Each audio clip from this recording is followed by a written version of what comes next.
là, je pense que pour réveiller notre peuple à la conscience ou éduquer la conscience de notre peuple, outre la presse qui démissionne, outre les intellectuels qui abdiquent, l'extérieur peut nous aider.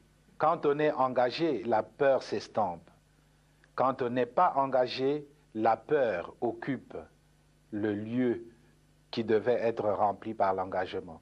Je pense aux sportifs engagés, je pense aux militaires engagés, je pense aux femmes engagées dans leur ménage, engagées dans l'éducation de leurs enfants. Elles n'ont pas peur. Elles n'ont pas peur. Les engagés n'ont pas peur. Et si nous, Église aussi, nous étions engagés, nous n'aurions pas peur. Même sans être Saint Ignace qui désirait le martyre, nous serions audacieux pour dire aux politiciens, même aux politiciens de nos ethnies propres, que ceci n'est pas bon. Quitte à ramasser des gifles, quitte à être persécuté, mais on n'aurait pas peur. Je pense que la peur, c'est l'expression d'un vide, d'un manque d'engagement.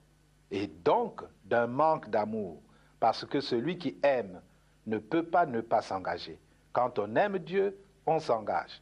Quand on aime la nation, on s'engage. Quand on aime les autres, on s'engage. Quand on n'aime pas, pourquoi s'engager? Je ne soupçonnais pas toutes les mesquineries, les rivalités qui pouvaient exister entre séculiers religieux et surtout entre telle ethnie et telle ethnie. Au point même que j'ai peur de ne pas abuser, que les péchés dont souffre notre société ont pris racine chez les prêtres. Et peut-être, en parlant comme ça, je suis en train d'en blesser, mais je ne pense pas, je dis la vérité.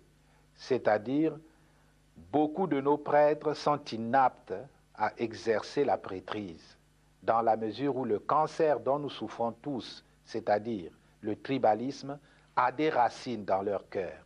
Un prêtre, s'il devait faire la politique, alors que c'est nécessaire de s'appuyer sur un parti, le prêtre ne peut pas s'appuyer sur un parti, de par son identité, de par sa mission.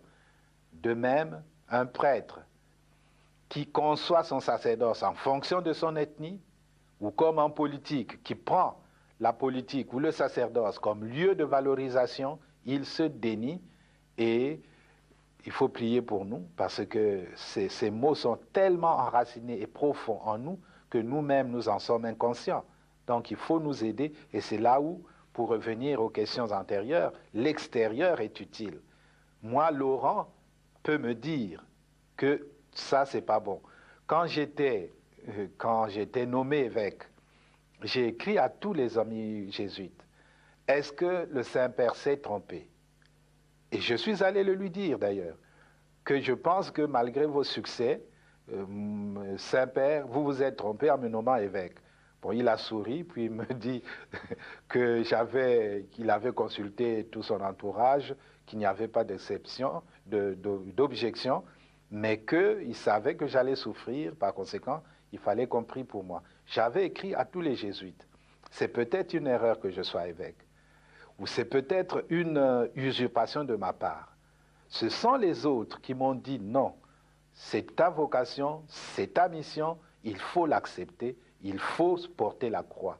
Et je pense, c'est dans cette logique que Laurent n'a pas hésité à m'envoyer une équipe, parce qu'il se savait que j'étais en mission du Saint-Père, en mission évangélique, et que la persécution était tout à fait normale, et que je devais la supporter.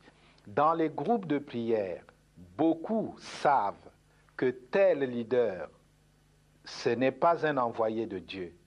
Tel leader, il ne parle pas pour unir le peuple. Ils le savent dans les groupes de prière, parce qu'ils ont des dons, comme nous l'avait confirmé le Père Tardif. Beaucoup ont des dons de prophétie, de voyance, etc., etc. Ils n'ont pas le courage de le dire. C'est ça le grand péché de ceux qui prient et surtout des prédicateurs. Ils n'ont pas le courage de dire ce que Dieu leur dit. Quitte à ce qu'on soit persécuté, ce n'est pas qu'on ait la vocation de la persécution, mais la parole de Dieu, il faut la dire. On n'a pas ce courage.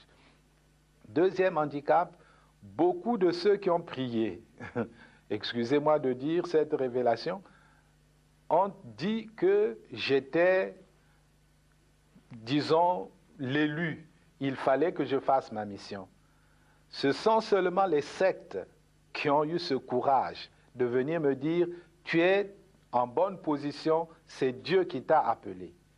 Mais Dieu sait si je guidais le renouveau. Et tous ceux du renouveau, surtout ceux qui n'étaient pas de mon ethnie,